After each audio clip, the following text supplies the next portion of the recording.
Welcome to the Cinnabar. Now we generally try to keep it pretty light on this channel, and we shy away from politics and world events, but you know, in these troubled times, I think it might be time for a bit of a wake-up call for those of us in this country. Now, most of us in small-town America wear a lot of hats. We help out where we can, where we might have a little expertise. And one of the hats I've worn for almost 25 years was as a coach at our local high school. And on this particular team that I coached, right here in the middle is a fellow by the name of Anton. Anton was a Ukrainian exchange student. He's now a software engineer in Kiev, or at least he was until just a few days ago when he became a soldier, like all able-bodied Ukrainian men between the ages of 18 and 60.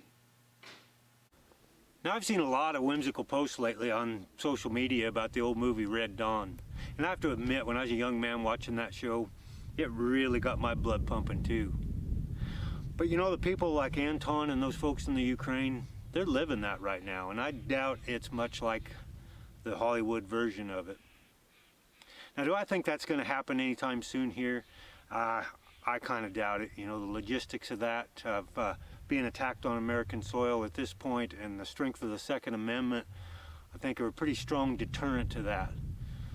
But I think our enemies are working in that direction. And I think we're already under attack. Not in a shooting war or not in a declared war, but I think in an economic war. And I don't think we're faring too good in that regard. Now, it's pretty troubling to me that just barely a year ago we were energy independent, and now we're having to rely on oil imports from countries that would really like to see us fail. Now, equally as troubling to me is that a large portion of our consumer goods now are coming from China, a nation that has openly said they want to replace us as the #1 superpower in the world. And I've read several times lately that they now have the most powerful navy in the world. And who bought that for them? We did, the American consumer. And as troubling as losing our energy independence and shipping all our manufacturing jobs to China and paying them to produce what we should be producing here is the fact that our food independence is in danger now. Now, we have such an incredible agricultural community in this country, and the efficiencies and the productivity of our agricultural system is phenomenal. We have some wonderful productive lands in this country, and the technology is such that we are so efficient. But a lot of that relies upon fertilizer. And guess what? A whole lot of that fertilizer, and the most important fertilizers, come from China and Russia. And even before this Ukrainian mess, they had cut off our fertilizer. Most people don't know this and know how critically important this is.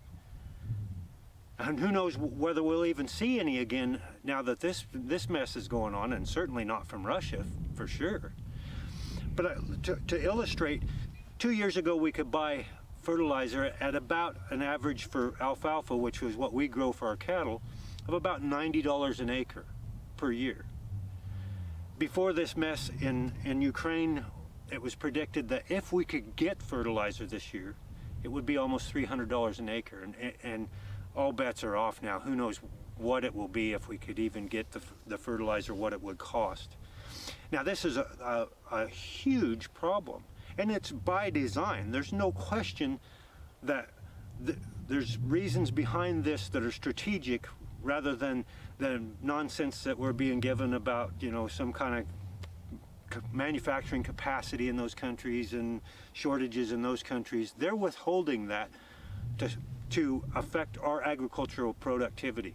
And there's no doubt about that, and most people don't know it. It's something that should terrify everybody. As bad as it is if we lose our energy independence, and we've already lost our manufacturing, but if we lose our food independence, we're in real trouble.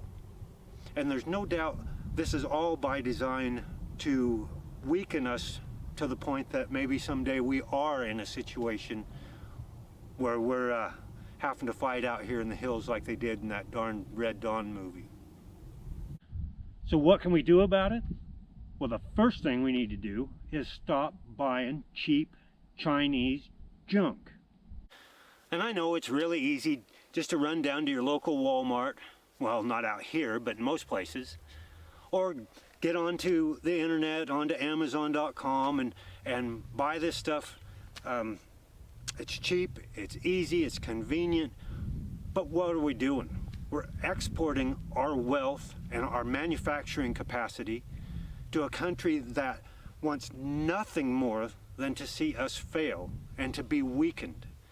And we weaken our economy, we weaken our ability to defend ourselves when we do that. We're committing suicide as a country and not giving it a second thought. Now, I know a lot of people, and I'm included, preach buy American, but when it comes right down to it, it's so difficult to run around and try to find some of the items that whether they're made in America, or a lot of times you don't even see where they're made from by their advertising, or there's a lot of stuff now that we can't find that's made in America because we've exported all that manufacturing capacity, and that's got to change. We have to be more self-sufficient, both in our consumer goods, in our agricultural capacity, and our ability to produce our own fertilizers, energy independence.